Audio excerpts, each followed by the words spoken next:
You are listening to the Built to Grow podcast, delivering the knowledge in all things fitness business.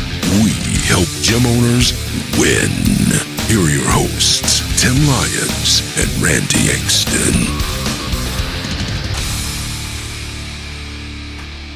All right, welcome back to the Built to Grow podcast. I'm your host, Tim Lyons, in studio, sunny Scottsdale, Arizona, with none other than the beacon of betterment, Randy Engston. What's up, buddy? How we doing? I'm changing the I guess the pace. You throw me off. I know. You put the wrong emphasis on the wrong syllable. Avocado is very good. Avocado.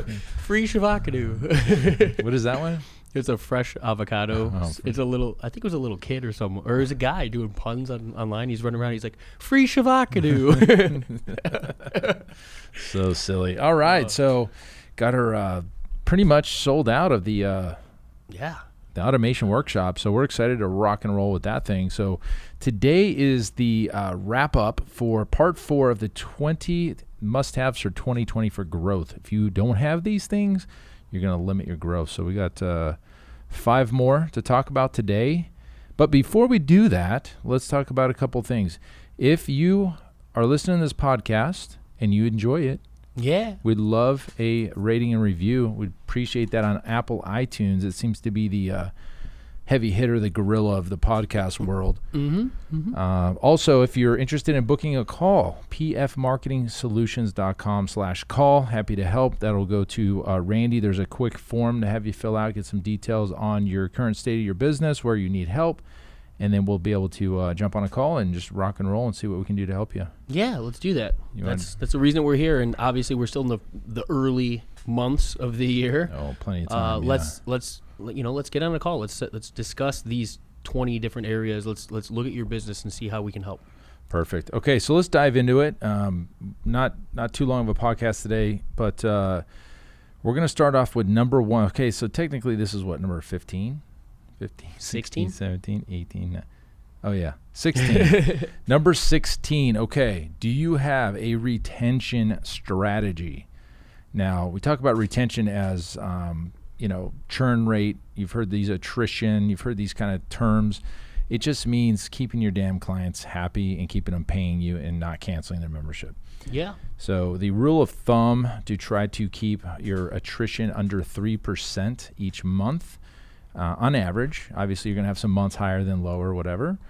This is the members you have and keeping them as members. Now, there's a couple things you can do to like the strategy around it, but let's talk about, first off, month-to-month memberships versus annual memberships, and how does that affect your retention? So a while back, a friend of mine who's been in this industry for a long time, has actually been on this podcast, Rick Mayo, kind of switched his whole concept of not selling annual memberships. Yep. And his argument was, well, if somebody wants to cancel, we're probably going to go ahead and let them out anyway. Why should we even do them? And also his other side was that month-to-month memberships are a lot easier to sell. So I can put a lower level salesperson in that role and not really worry about it, because they can always sell 1 month. And, there's 2 trains of thought. I personally, as much as I like Rick, I don't agree with it. I mean, I think you should have 12-month agreements, and you should also offer month-to-month as a backup plan. And the way we do it here is our best rate is always going to be the annual rate. But if you want to go month-to-month, no problem. It's 25% more, or you can go 20% more. And basically you're buying the right to cancel at any time. So yeah. I would agree with you personally. I think that if you, and again, I don't think there's a right versus a wrong. I think that this is just the way that I would be more comfortable doing it if it was my business as well, because I don't want the sales process being the focus. And I think that, if you tie the agreement to the accountability factor, to the sale that has to take place, and all of that, if you take all of that into consideration, if somebody's on a month-to-month, every single month that person is going to weigh whether or not they want to continue. Are they getting the results every month? Do you need to resell this individual into another package? And now I'm sure it's rolling over and it's EFT, but the conversation could be there. And what it comes down to is, I don't want to sell something that I don't really stand by or support. Is a single month of fitness a solution for nearly anybody? In my opinion, no. So it's a long-term lifestyle. Exactly. Right? So I think from the positioning, from the initial consultation or initial exposure to that individual, all the way through to the renewals of their memberships, the belief is that this is a lifestyle. This is a long-term solution. This is something that is going to be ingrained in the rest of your life. So let's not make that a month-to-month situation. Let's just get it out of the way. Yep. The understanding is this is a long-term relationship. So let's just make that the understanding. Yeah. And I mean, the truth is we offer both, and I think you should offer both, but I don't think you should not offer annual, because it is a commitment. And when they're at the closing table or whatever you want to call it, the consultation, and they're making a decision, you want them to decide that this is a long-term commitment there. Well, and if they're not into it, maybe they aren't a good fit anyway. I agree. And the accountability factor, too, that comes into place. I think that is, to me, one of the biggest benefits. This person is committing to, usually, as you said in that initial consultation, you're talking about their goals. Yep. I mean, how often do you hear somebody whose goals can actually be achieved in a month, 2 months, maybe even 3 months? You know what I mean? More often than not, we're looking at the 4, 5, 6 a year because of the amount of change that these individuals are trying to take. I think gym owners are they're afraid to offer annual memberships sometimes because they don't believe in their own product. So they're more apt to go, hey, well, let's just do this for 3 months, and like it's easier to sell for them. Absolutely.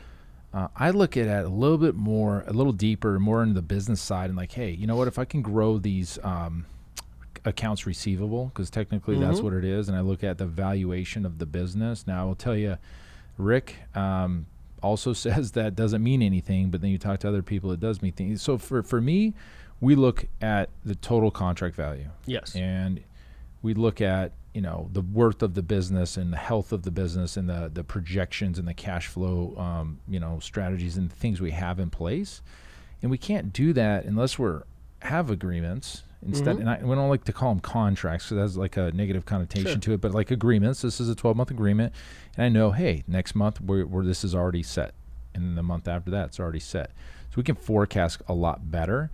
But that really isn't the topic, because the topic here is retention strategy. This ties into it, but this is just one piece of it. So how else can we keep your clients engaged and staying and not canceling the membership?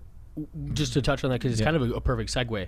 I think the reason that it makes a lot more sense, especially at your facility versus the way that Rick has built his and the direction he's going through with Alloy's franchise, it might make a lot more sense because you service any fitness solution.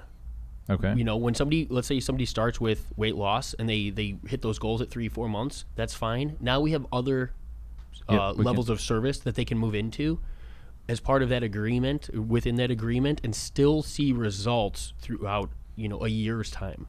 In a situation where Rick is now servicing one particular client, he doesn't have that, ascension style. Exactly. So that might make a little bit more sense why he's rooted at a shorter term. Yeah, I mean, there's pros and cons. I would tell you our stance on it is offer the annual, try to sell the annual, and then, if they want to go month to month, no problem. We have a little bit of an upsell. But other things you can do. But that was the connection that I was going with. That is having multiple offerings. Oh, gotcha. You know what I so mean? that is, so perfect. Yes. As a retention strategy.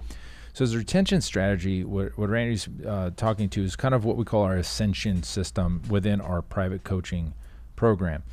If you offer team training, boot camp, large group classes, and it's a class base, and everybody's in a group doing one thing. Typically, it's metabolic conditioning, and it's fat loss, high heart rate, sweaty in a room, high fiving each other. That's great, but there comes a time where the client gets the result they want, and then they want to change their goal, and the goal that they have might be to gain muscle or get like bulkier or stronger. Do not say it. What? Tone. Tone. So to get, strength, and in order to do that, everybody listening understands you have to do strength training, and metabolic conditioning isn't necessarily strength training. So if you don't have that as an offering, you're probably going to lose that client. Exactly. Or they get bored. Let's talk about that too. If they're in the same classes and it seems to be the same thing over and over, they get bored. you have to have the next thing. So having an ascension system, which we talked about a couple podcasts ago, is a great retention strategy, because then you have the next thing to get them there. Or vice versa. Hey, time's a little tough. I can't afford the personal training. Okay, no problem. Let's drop you down to the team training for a couple months until you get back on your feet. And then, so instead of canceling, you keep them there just on a lower level, up or down. And a question we have comes up and people ask is, if somebody's an annual agreement and they're in, just say they're doing twice a week personal training, and they want to go down to boot camp or team training, whatever you want to call it, your lower level, do you just keep their expiration date the same and then just change the price? No, we don't do that. We allow people to move up or down in their membership, but basically when they do that, they start a brand new 12-month agreement and the old one's void. So they had 6 months left on this agreement, no problem. You got a new 12 months starting today at the lower rate. The old one's gone. So that's just how we do it. Everybody's up to, that's how we would coach you, but up to you. And I like that too, because it allows, it's not conflict. Anybody can drop down and stay on board. I mean, to the end user, it's a new agreement. Yep, new agreement. But at least that month, they're going to see the relief, if you may, right? It's not an all or nothing where they have to leave because they can't afford it. Right. Okay. So that's retention strategy is having agreements and also having an ascension model. But what else? I mean, we've got a rewards program. It seems to be working pretty dang well. We installed it about 12 months ago. And, we have a little over 100 people on that board now that are in the program, which is our kind of our rewards loyalty program. And we've created levels and this is all in the GPS, guys. If you're interested in the GPS, we have the rewards program in there. You can go to profitgps.net. You can buy that.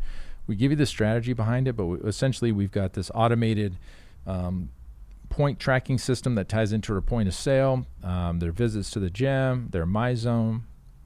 And it's pretty much a gamification of what they're doing already, but it's just giving them these little rewards along the way to keep them motivated. And they die for points. They want points. And so if there's a thing we want them to do, we would rather offer them points than money sometimes. So like for our thing, our big push this year is, we've talked about it as net profit. We look at our credit card processing fees. We know that they're much less on ACH if we're doing a checking account.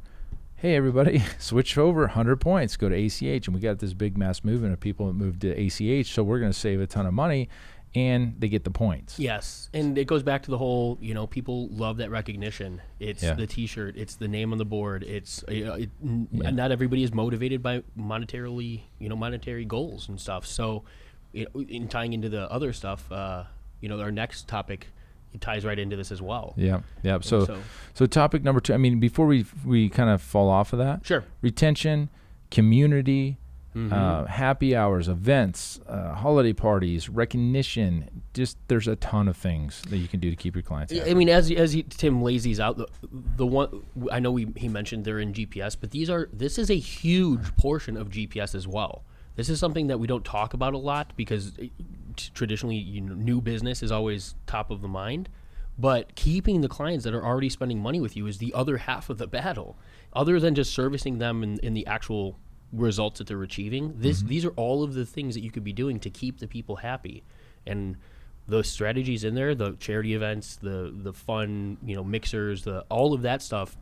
That stuff goes so far in the end user's mind. It means so much to individuals. So, all about retention. And just even on that, running through the ideas of the things that we're doing through our automation systems, touch points, 60, 90, 120 days out. New member surveys, things like that. Other things, just sometimes asking the questions. Making sure that the clients that are walking through the doors every day, that you're acknowledging them, that you're giving them the attention that they deserve, that they're not just another number.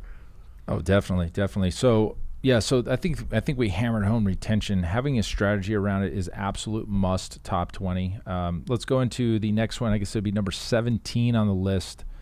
A referral strategy. So not just retention, but referral strategy. A referral strategy is getting your clients to then refer their friends and family to become members. So the best thing we've ever done in 10 years is giving the points away on the rewards program for referrals. Was it October, November? I think we ran those. Wasn't there like an additional bonus on their points for September? September. So we've gotten more referrals in the last 12 months than we have probably in the prior 3 years. So and previously it was monetarily based, wasn't it? Exactly. So we used to do a different, so here's how we used to do it. And you may do this too. Hey, Mrs. Johnson, you referred your friend. We're going to give you a free month when they sign up, when they sign up as a membership. And that was great. So the referrer got the free month and the referee just was here. So that was the way we did it.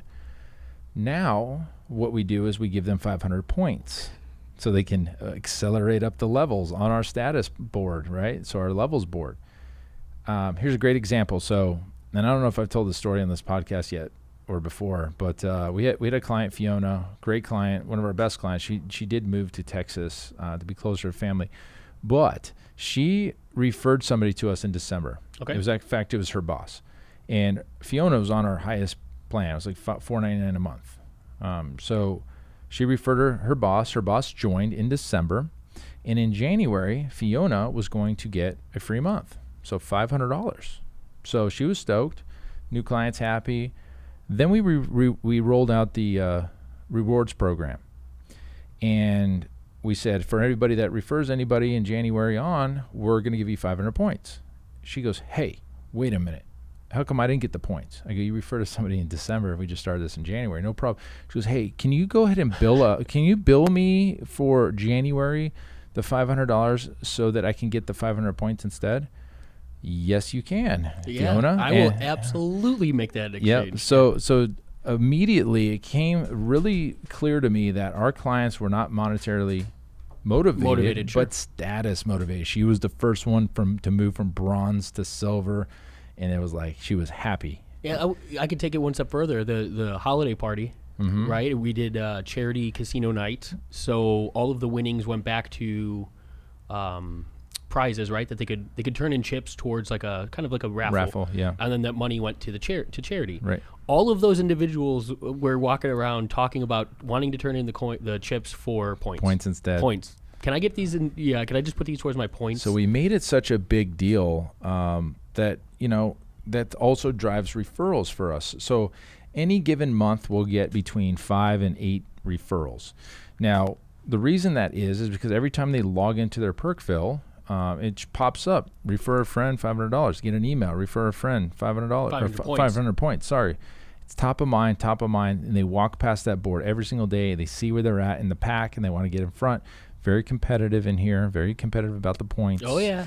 And so that's what's driving our referral. Now, if you don't have that, no problem. There's other things you can do. You should have some kind of standardized thing that everybody knows about. When you refer somebody, you get this. And the other thing is you got to ask. You got to ask for referrals. Yes. A lot of people are afraid to ask. Now, I've heard this it's a little bit of an old school strategy to ask for referrals at the point of sale. And the thought process behind that is like, hey, these guys are the most excited they're ever going to be in your gym. They're signing up for a new membership. Go ahead and get some names of friends and family that they can refer. And I think that's a horrible friggin' idea. Yeah. So it immediately goes away from about them, and now it's like, how can I monetize you? Yeah, how can I make this about the business? Versus, how do I help you get your results? And, old school guys and girls that are doing this in the old gyms, and they still do it. They still do it in these big box gyms. I think it's garbage. I wouldn't do it. That's a quick way to make the person that's sitting in front of you feel worthless. Yeah, exactly. Go from a 10 in excitement to, wow, I'm just a number. Yeah. But it's okay to ask for referrals after you get some results. Maybe they're really happy, like they did their embody. Yeah, you know what? This is awesome. Hey, be awesome to have some more people like you. We love training you. Do you have any friends or family you think that would benefit from the same things that you're doing? And that's a good time. And this, the referral strategy, referral is the obvious part. Everybody has referrals happening. Everybody knows referrals are and should be taking place in their business. A lot of gym owners that I get on the phone with and I ask what are they doing for growing their business, the one thing that they lead with is referrals. Strategy is the part that gets missed. Referrals are taking place, and again, you can have referrals into your business without a strategy in place. Build the strategy. Build in, like Tim said, have a hard understanding of what the client gets when they refer somebody. Maybe there's an incentive for that referee, the person that's coming on board also.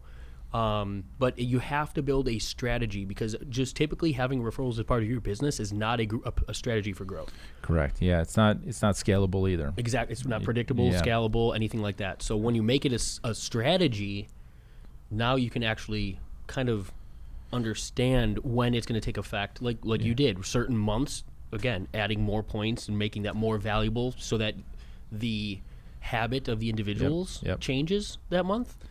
That becomes a strategy. You can expect more referrals those months than just the staple. Correct. Yeah, you can scale it up and down. So there you go. You got to have a referral strategy. So take what we have, do your own, but make sure you got something in place, and make sure your clients know about it. Because if nobody knows about it, it's pointless.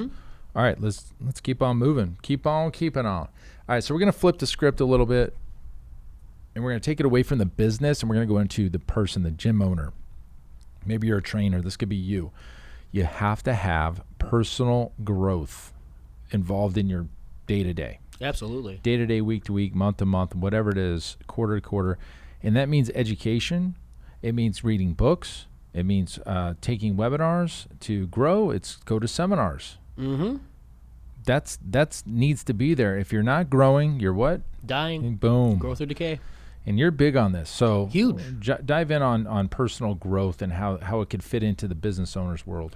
At the end of the day, I mean, you're a product of the influence, your external stimuli, your internal stimuli, the stories you're telling yourself. It's really difficult to live in this world right now and feel like you've got a path, like there's opportunity, that we're moving forward. I mean, we're inundated with horrible news and media. Social media is probably the worst of it all. So if you're not doing something intentionally to set yourself away from that, some positivity, but even then take it one step further and be hungry for growth. I truly believe that there's nothing stagnant in life, right? The cost to operate our businesses, it continues to grow. Yeah. And so if you're not finding ways and intentionally setting a game plan for moving the needle forward in your personal life as well as your business, and setting it under, like, you have to script this. You have to understand, what are you influencing yourself with? Are you looking for growth? Are you seeking, it comes back to intention. Are you just going through the motions and letting your business run you? Or are you doing the things that it takes in order to move the needle forward? Yep. You're the capstone of your organization. Your time is the most valuable of everybody's in your organization. Yep. I mean, everybody within your organization is going to emulate and take and follow your lead. So you being the helm of your ship, you should have a game plan around growth, podcasts, ebooks, audiobooks, and utilizing your time. Tim and I are big believers in podcasts and audiobooks while working out, while doing other tasks, multitasking, so that we're taking information in as we're doing other tasks, so that we're getting the best of both worlds. Yeah, it's funny. Back in the day, I was a music guy all the time in the gym, and that's what motivated me to the beats, the heavy metal, whatever it was. And now it's more podcasts. It's really weird kind of transition, but I find value in listening to podcasts. Maybe you're listening in the gym right now while you're working out. You're doing two things at once, so you're actually being very efficient with your time, and hopefully you're getting a great workout too. I mean, that's the obvious point of going to work out, is to get a great workout. But I get it multiple ways. So in the truck, right, in the gym, it's on a plane, I'm listening to all kinds of stuff. So yeah, gotta have personal growth, and set some goals. We talked about that in an early, probably the first one of the year, talking about setting goals, financial or time freedom goals. But health goals are just as important. And, one of the toughest things is open a gym and you don't end up working out at all because you're so busy. So now you become the fat trainer, the fat gym owner and stuff. I've gained plenty of weight up and down, and I was at my heaviest probably not even a month ago. It was 272 pounds. It's like I've never been that heavy. Sure. But, buckled up down 256 again real quick, but it's like, it gets away from you if you don't focus on it, and that's what I wasn't doing. I was focused on the damn business, on the other stuff in front of you. Sure, and it comes down to understanding, like, life is pillars. We've got our family and our relationships. We've got our spirituality. We've got finances in our business. We've got growth as an individual. Life is a juggle. constantly, and it's figuring out it's never going to be everything is a 10. No, but it's about consistency. It's about making sure you're not taking time and attention and neglecting any specific area. Your mind and personal growth, your mind is a muscle just like your body. Yep. We live in the physical realm where it's really easy for us to kind of, I'm sure you had a really quick realization when you're like, this is not the shape I want to be in or the direction I'm going. So that was an easy understanding. When was the last time we did this with our minds? And even exercising your mind, understanding that the neural connections and the problem solving and all of that happens as a product of repetition, of understanding, of problem solving comes from gathering information and being able to think outside the box. And you can exercise that muscle just like you exercise your body, and you could become more effective in situations because you're utilizing that tool, your mind. Right. Personal growth brings that in. We're both big believers in a little bit. We don't read a ton of like the rah-rah type stuff, you know, as much. We're very tactical, and we like actionable things. So forcing your day, structuring your day. A lot of successful individuals leave footprints. And the idea here is that we're building businesses for the life and the lifestyle you're trying to create. Emulate from those that went before you. Successful individuals make this non-negotiable as part of their daily basis. I highly suggest you do too. Yeah, the blocking, schedule blocking. Yeah, I think it's a great thing to do, schedule blocking. So, okay, cool. Personal growth, education, big time for 2020. All right, next one up. Hire a coach or a mentor or join a mastermind. I can't tell you enough about this one right here. The biggest growth trajectory kind of changes in both the businesses have always come from being in masterminds, hiring a coach or a mentor to hold my hand and bring me through the way that I need to go. The big thing I would tell you is they're all three different. Okay, so a coach is, just think about a coaching program. Okay, it's very structured. You've got 8 weeks, 12 weeks, 10 weeks. That's what we do here. We have a coaching program. I would call us a coach more than a mentor. I've had mentors. In fact, Rick Mayo is, by definition, my mentor, was my mentor, still is. But when it comes to coaching, it's a coaching for a particular thing. Is it to systematize your business and step out of it? Well, great. That's what we do. Mm-hmm. We get you systems built. We get your employees dialed in. We get your sales process, marketing process, automation process locked and loaded. That's a coaching program. A mentor might be somebody that's maybe not being paid sometimes. Like I never paid Rick, but I call him. We shoot ideas off of each other, and I have other friends like Al, and I talked to Al yesterday. So like those kind of are mentor. And then the mastermind is a group of individuals. And if you think about the definition of a mastermind, it's the combination of multiple minds. Is now one thing called the mastermind. And we're hosting our Iron Circle event. That's our mastermind here on February 5th, just before the automation workshop.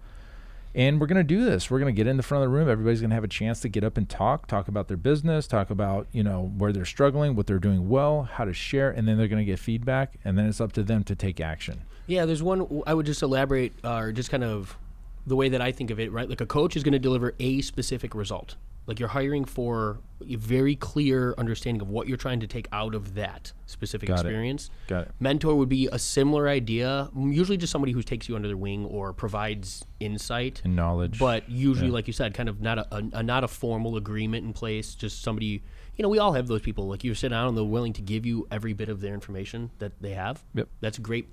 And utilize those people and listen. Shut up and listen. And then a mastermind is crowdsourcing.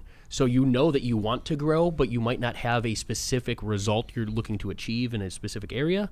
Crowdsourcing growth as a whole. That could change weekly or monthly, right? What you're working on, what you need to accomplish next. So having the culmination of a number of minds really solidifies kind of the broad array of what you're trying to achieve. Absolutely. And yes, those are the specific points in my businesses that grew. That's how we grew, was because we were in a coaching program or a mastermind or had a mentor to lean on.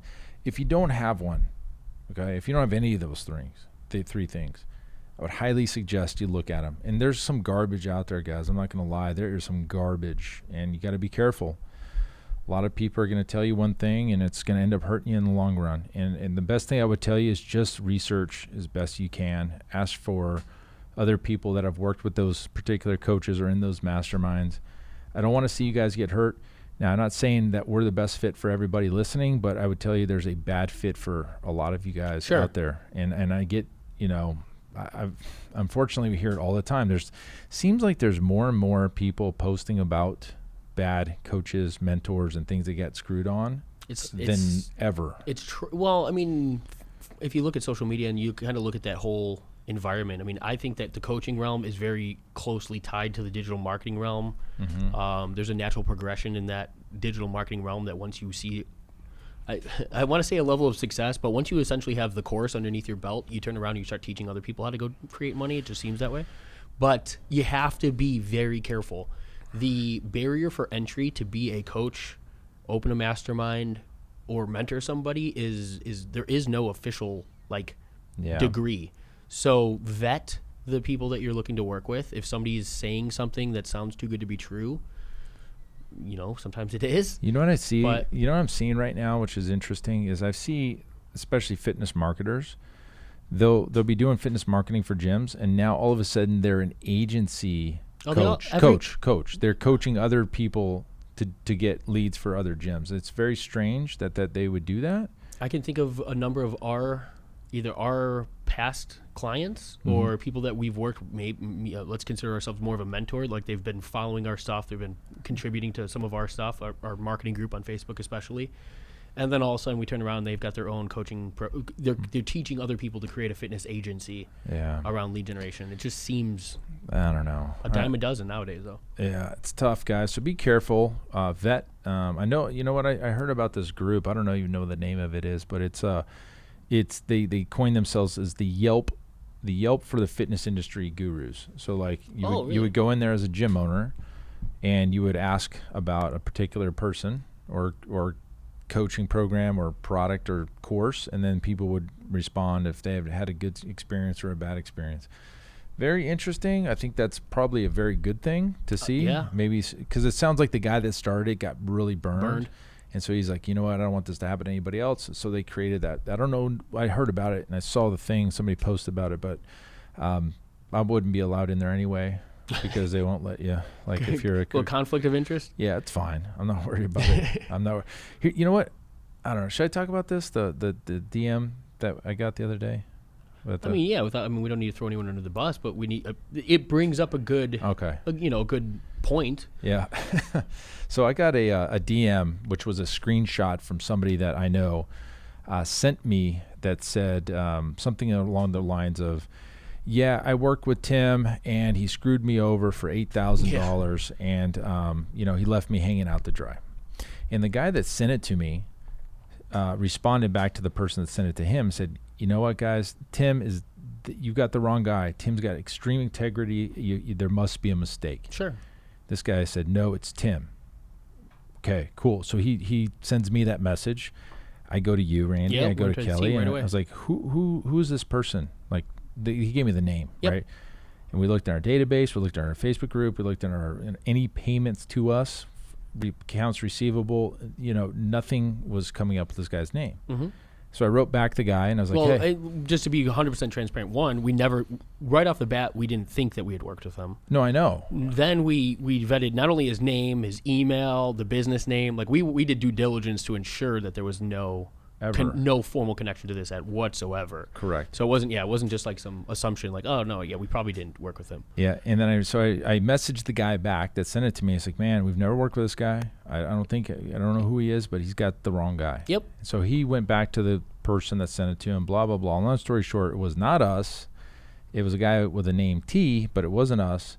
And he got burned by this other guy. Apparently thought it was us. The fact that he doesn't know who he paid makes me wonder how legitimate the complaint was. Sure. But the fact that I got a message from somebody that I don't really talk to all that often, I mean, maybe like a like or a share on some of his stuff, he said, "This has to be wrong. Tim Lyons is not that going to do that. His integrity is high, and I think we stand on that." And that goes a long way, because this little industry that we're talking about is really small. And now you got these Yelp pages. Like, I'm not here. We're too small in general. Like, our businesses, our gyms are too small to screw people over. So don't screw people over, period. Yeah, bottom line. Don't screw people over, bottom line. Okay, so hopefully you that comes home. This is number 19 out of 20, but it's should be as high as any of the other ones. Yeah. Hiring a coach, getting in a mastermind, or finding a mentor that's going to help hold your hand, answer the questions, that's been there and done that and is still doing it. It would be my criteria. Have you done what I want to do? Are you currently doing it? And can you help me do it? And if the answer is yes, and you feel like they've got good business integrity, then that's probably your person. So integrity is a big one. That's a huge one with me, but that's something that in the coaching realm, we live in a world of social media. You'll know real fast whether or not a coach is, on the moral upright or not. It's tough. Just look around. That's tough. Okay. Last one for 2020, the top 20 must-haves for growth. You must have a tax strategy. Yes. Unbelievable. You've done all the right things. You've made money. Keep the money that you've earned and don't give it away to the damn IRS. Yeah. Okay? The IRS is there to take money. They're not there to give you breaks. If you don't know your legal breaks, they're not going to tell you what they are. Mm-hmm. And I'm not talking about TurboTax asking what your mortgage interest was. I'm talking about using Shauna in the tax strategy. So the tax goddess, we had her on probably 5 podcasts ago, 6, 7 podcasts ago. Having somebody like her, if not her, I mean, she's available for hire, by the way, to get your damn taxes down to the bare minimum of what you're legally responsible for. I've always said this. I said, I will pay my taxes exactly what I owe, but not a penny more, and I won't feel good about it. But there's been years in the past before I found her, I overpaid taxes, and I had all these potential deductions I didn't know about, and the CPA I was working with didn't care because they're just there to input the data and move on to the next guy. So go back and listen into the tax goddess, Shauna. That thing's a huge, I mean, tax strategy is not something you learn in a book or school or in business world. You have to seek this out. And having somebody like that, I mean, gosh, I mean, that's your golden ticket. I would go one step further and say, don't try to figure it out. Like, don't worry about these tax laws.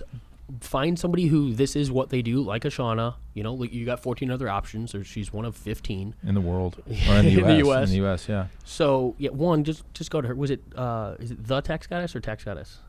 Either one, the taxgoddess.com. Well, we have the link too. I'll put in the show notes. So it's either pfmarketingsolutions.com/taxgoddess or the tax goddess. But check the show notes. By the time this comes out, I'll have it accurate.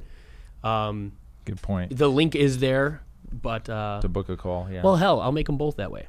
So I'll throw both in there. Yeah. Look forward to the same place. So pfmarketingsolutions.com/taxgoddess or the tax goddess. Either one's going to go. Yeah, I'll make it work. But my reason being, it's her job. She enjoys, not only just does this, but she enjoys understanding the new tax laws that are coming out and how the government is incentivizing businesses to utilize these, and ultimately the benefit that it's going to have for you. Yep. Allow her to do that for you. Like Tim was mentioning, the CPA's job is to enter the information. They're not out there trying to decipher what you told or what you do, where you qualify for what incentives. This is what Shauna does.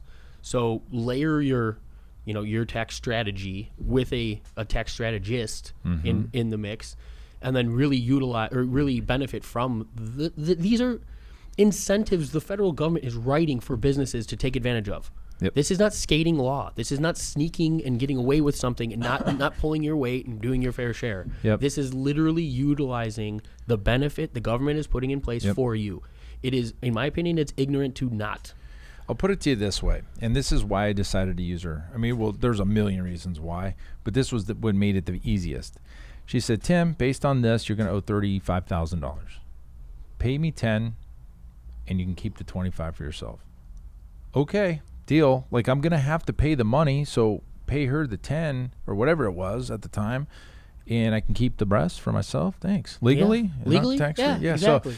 So anyways, that's when you get to a point where you're actually making some good cash and you've got some cash flow and you're making profit every month, or you're making profit quarter after quarter, you need to have this tax strategy, or else it goes away. As soon as you start making money, it's gone. It's gone to the IRS. So dive in deep with that, guys. These are the top 20. We spent a lot of time writing this list, how to group them into what episode in the part 1 through 4. Hopefully you guys got some value. I mean, I know going through this has to be of value. It has to be. There's no way that you're listening to this and you're not like, oh my gosh. If you're in business to be profitable and run a business, and this isn't a hobby for you, this list is essentially how to be successful in 2020. Yeah, absolutely. Just do this. If you do nothing else but write this list and start attacking each one of them, and you have all of this at the end of the year, you're going to have a year of massive growth. Massive growth. Okay. Well, guys, that's it for this episode. Hopefully you enjoyed the 4-part series. It's the first time we've done a 4-part series. We used 20 for the 2020. I think it worked well. Give us a nice little review, a little 5-star if you don't mind. Well, hell, I can't tell you to do us a 5-star, but if you think it's a 5-star, do that. If not, then don't do it. Anyways, but hopefully you got value. And if you want to book a call, pfmarketingsolutions.com/call. Until next episode, next time, we'll keep changing lives. We'll see you on the next show. Bye.